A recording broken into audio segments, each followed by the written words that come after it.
अगर यहाँ पे हम देखें कि हमारे जो प्लैनेट्स हैं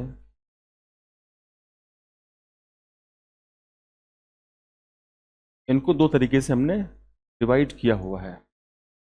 दो कौन कौन तरीके हैं? एक तो हम बोलते हैं इनको इनर प्लैनेट, यानी इनको हम आंतरिक ग्रह बोलते हैं इनर। दूसरे आउटर हो जाएंगे।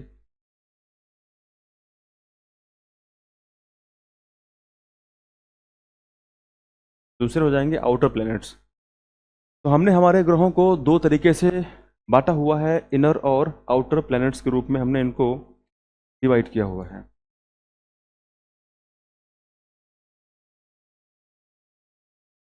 जो इनर प्लैनेट हैं इनको हम कहते हैं टेरेस्ट्रियल।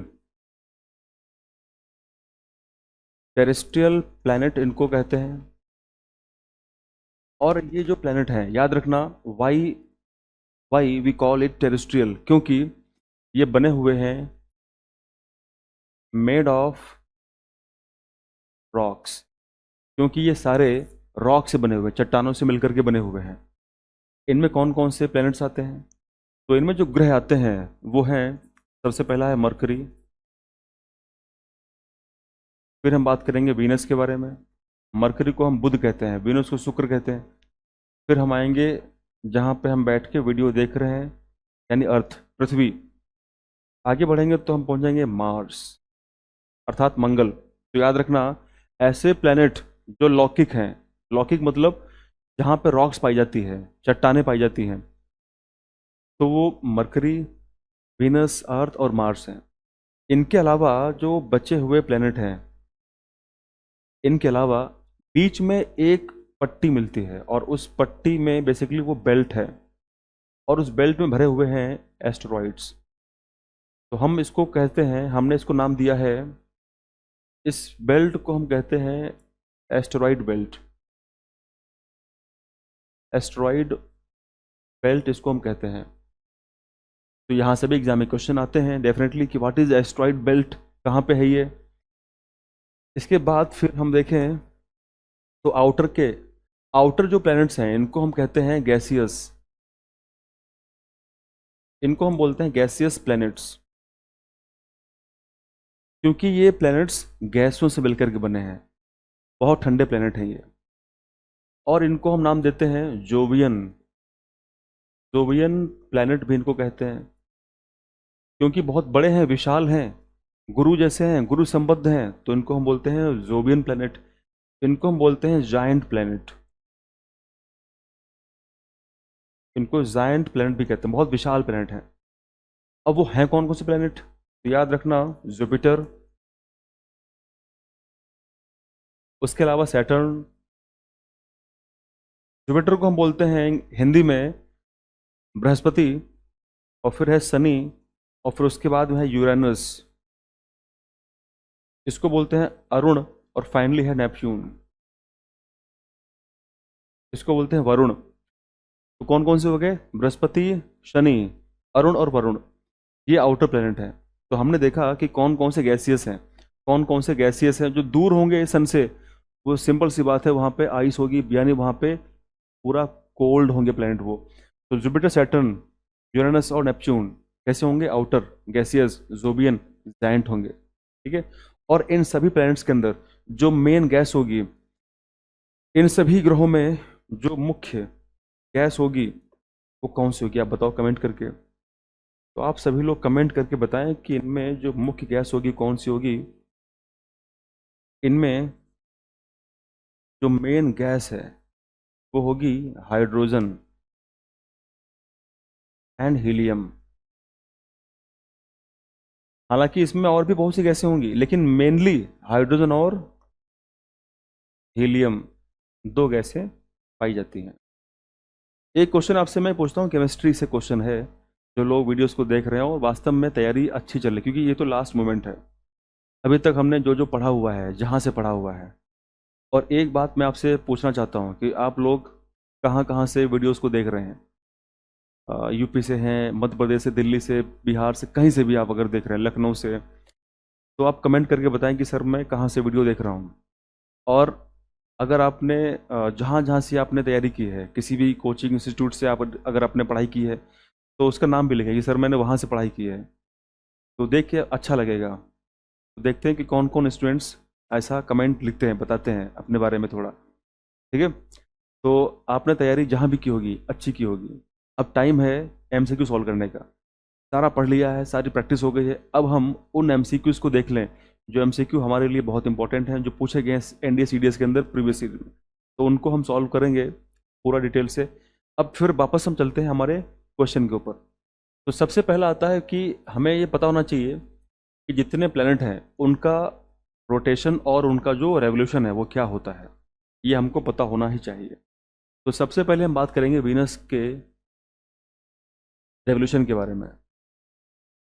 इसको हम कहते हैं परिक्रमण काल। फिर हम बात करेंगे रोटेशन के बारे में।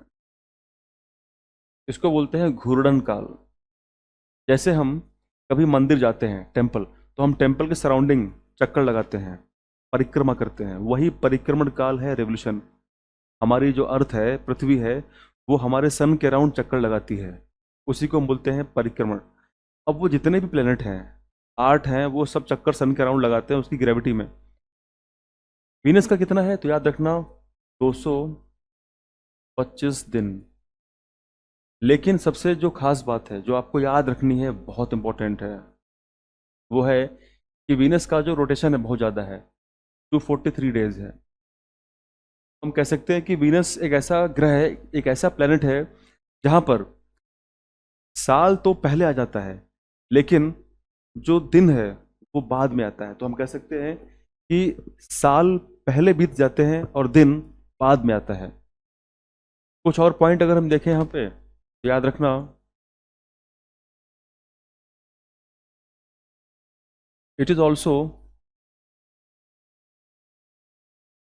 कॉल्ड, कई इसके नाम हैं, तो मैं कुछ लिखे दे रहा हूँ। जैसे इसको हम लूसीफर कहते हैं, जैसे इसको हम कहते हैं व्हील्ड प्लेनेट कहते हैं इसको हम। तो कई इसके नाम हैं, लूसीफर कहते हैं इसको हम व्हील्ड प्लेनेट भी कह देते हैं।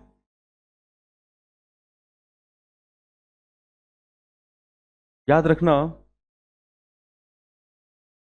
ये सबसे हॉटेस्ट प्लेनेट है। तो हमारे पूरे सोलर सिस्टम में जो सबसे गर्म ग्रह है, हॉटेस्ट है, वो कौन है? वीनस है। अच्छा, गर्म क्यों है? Why it is hottest? क्योंकि हम जानते हैं सन के करीब, सन के पास मरकरी है, लेकिन फिर वीनस हॉटेस्ट क्यों है? क्योंकि मरकरी के पास अपना खुद का कोई एटमॉस्फेयर नहीं है, वीनस के पास उसका खुद का एटमॉस्फेयर है। और उसके एटमॉस्फेयर में सबसे खतरनाक गैस है CO2, जो गर्मी को रोक के रखती है। तो याद रखना, ड्यू टू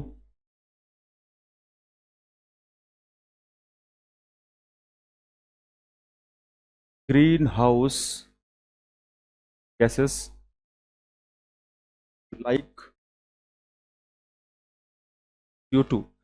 तो वीनस के ऊपर ग्रीन हाउस गैस है CO2, और वो बहुत ज़्यादा है। CO2 कितनी है? लगभग 96.5% CO2 है। बाकी कुछ अदर गैसेस भी हैं, इसीलिए वीनस पे बहुत गर्मी रहती है। हॉटेस्ट के अलावा इसको हम बोलते हैं ब्राइटेस्ट प्लेनेट। इसको ब्राइटेस्ट प्लेनेट भी हम कहते हैं क्योंकि सबसे चमकीला ग्रह है, चमकता है इवनिंग में और मॉर्निंग में, इसीलिए इसको हम कहते हैं मॉर्निंग एंड इवनिंग स्टार भी इसे कहते हैं। तो अगर आपसे क्वेश्चन पूछता है कि मॉर्निंग और इवनिंग स्टार कौन से ग्रह को कहा जाता है, तो आप बिल्कुल कह सकते हैं वीनस को कहते हैं। वीनस मॉर्निंग इवनिंग स्टार कहलाता है। एक अगर हम और देखें इसके बारे में, एक विशेषता, तो इसकी विशेषता ये है, इस ग्रह के ऊपर it contains thick clouds, thick clouds of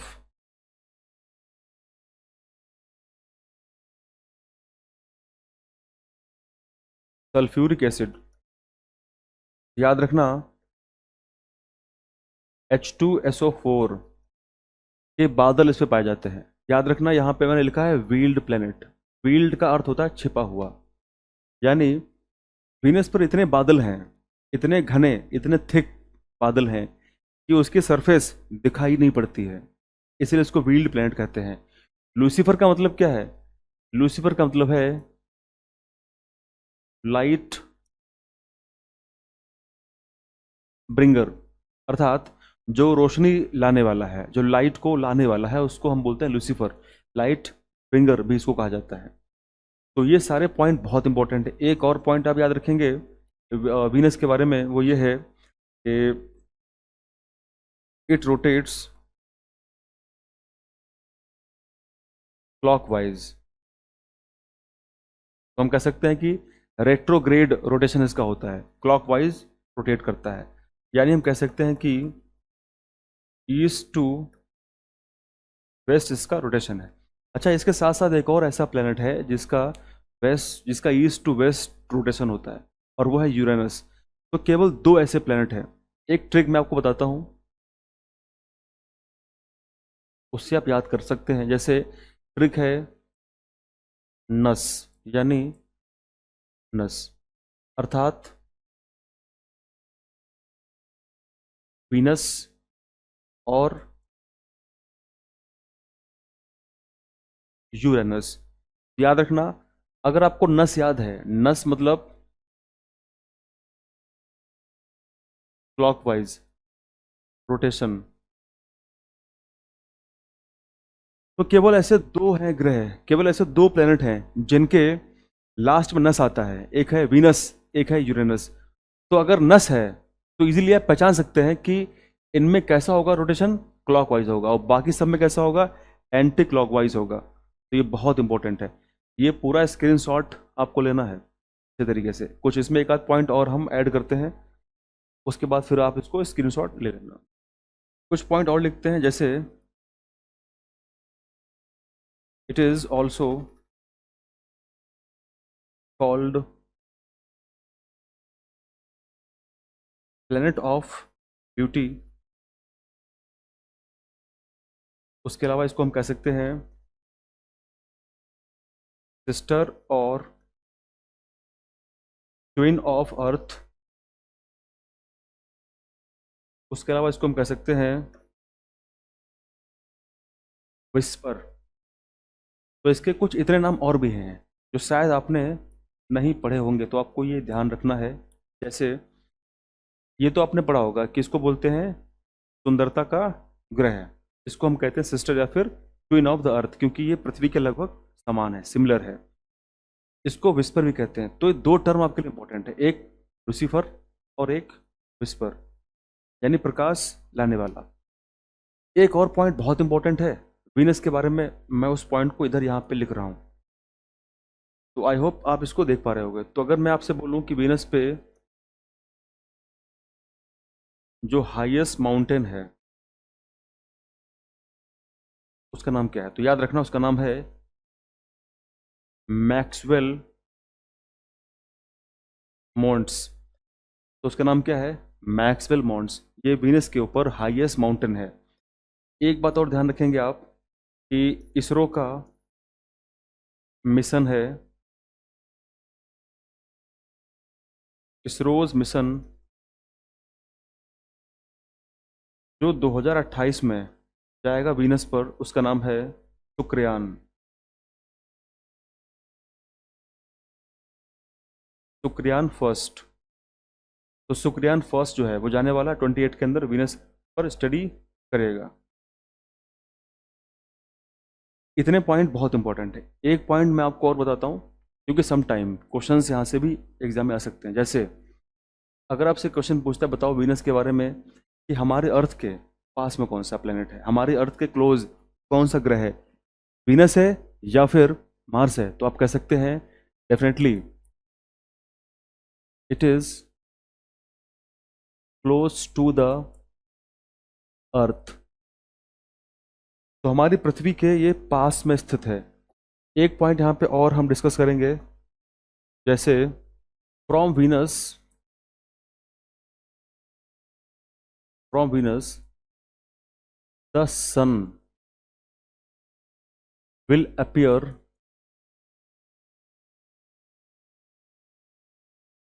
twice big, twice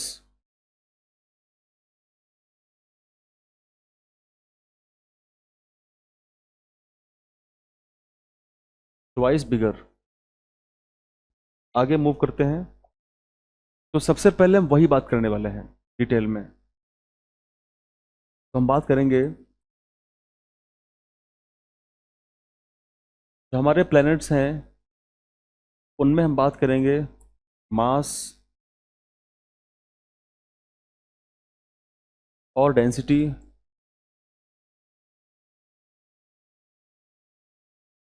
और हम बात करेंगे साइज के बारे में। तो सबसे पहले अगर हम देखें मास को लेकर के, तो हम जानते हैं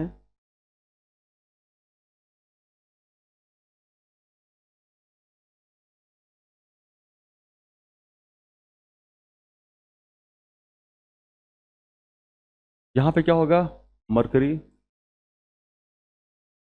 यहां पे मार्स, वीनस, अर्थ, यूरेनस,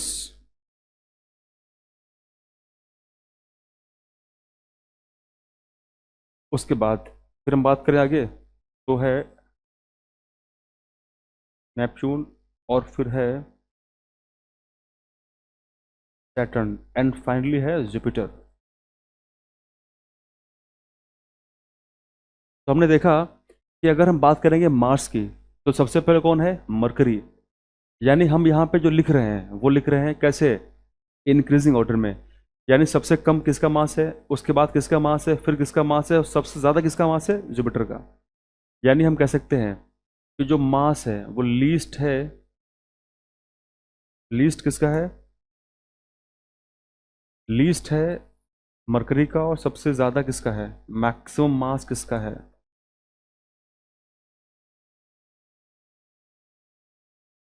तो मैक्सिमम मास है जुपिटर का। तो हमने इस तरीके से यहाँ पे इनको अरेंज किया है, लिखा है।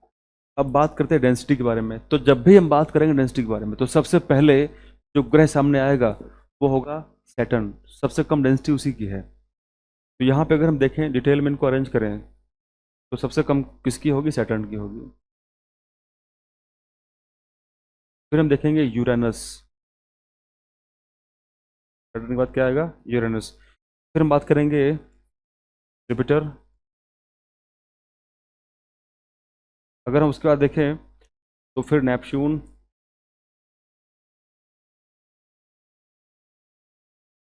अगर देखें उसके बाद फिर डेंसिटी की बात करें तो फिर आएगा मार्स, फिर आएगा वीनस और फिर आएगा मरकरी।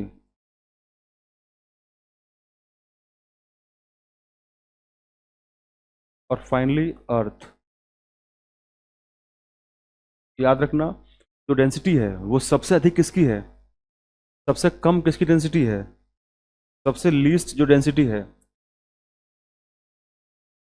वो है सैटर्न की, और सबसे अधिक किसकी डेंसिटी है वो है अर्थ की। मैक्स किसकी है, अर्थ की। बहुत बार यहाँ से क्वेश्चन पूछे गए हैं कि डेंसिटी में सबसे कम कौन है, वो है सैटर्न, फिर है Uranus, Jupiter, Neptune, Mars, Venus, mercury और फिर कौन है, अर्थ है। मैक्सिमम अर्थ की डेंसिटी है। वीनस तो इतना हल्का है, इतना हल्का है कि वीनस को अगर हम उठा के रख दें पानी के ऊपर तो ये फ्लोट करता रहेगा, वीनस तैरता रहेगा, इतना ज़्यादा हल्का है ये। तो बहुत हल्का है। तो अगर यहाँ पे हम यहाँ पे पॉइंट को नोट भी कर लें स्पेशली सैटर्न के बारे में, तो मैं जो पॉइंट मैंने बोला है वो है सैटर्न के बारे में। ठीक है, तो याद रखना, it can float on the water. तो हम इसको ये भी कह सकते हैं कि लेस डेंस देन वाटर। तो सैटर्न जो है वो पानी से भी हल्का है। ठीक है, वीनस मरकरी एंड अर्थ, इस तरीके से आप इसको याद रखेंगे। अगर अब हम बात करें इनके साइज के बारे में कि इनका साइज क्या है, तो आप याद रखना जो साइज इनका है, साइज में सबसे छोटा है मरकरी, मरकरी के बाद फिर आता है मार्स, वीनस, फिर यहाँ पे आएगा अर्थ, फिर यहाँ पे आएगा नेपच्यून, और फिर यहाँ पे होगा यूरेनस, सैटर्न, और फिर होगा जुपिटर। और यहाँ पे हम जानते हैं कि साइज में सबसे छोटा क्या है, स्मॉलेस्ट क्या है, स्मॉलेस्ट है मरकरी, तो स्मॉलेस्ट है। और लार्जेस्ट क्या है, वो है जुपिटर। बहुत इंपॉर्टेंट है। आगे बढ़ते हैं, इसको आप स्क्रीनशॉट ले लीजिए ताकि आपको ये पूरा याद रहे, मास, डेंसिटी और साइज का पूरा पैटर्न आपको याद रहे। तो हम आगे बढ़ते हैं और मूव करते हैं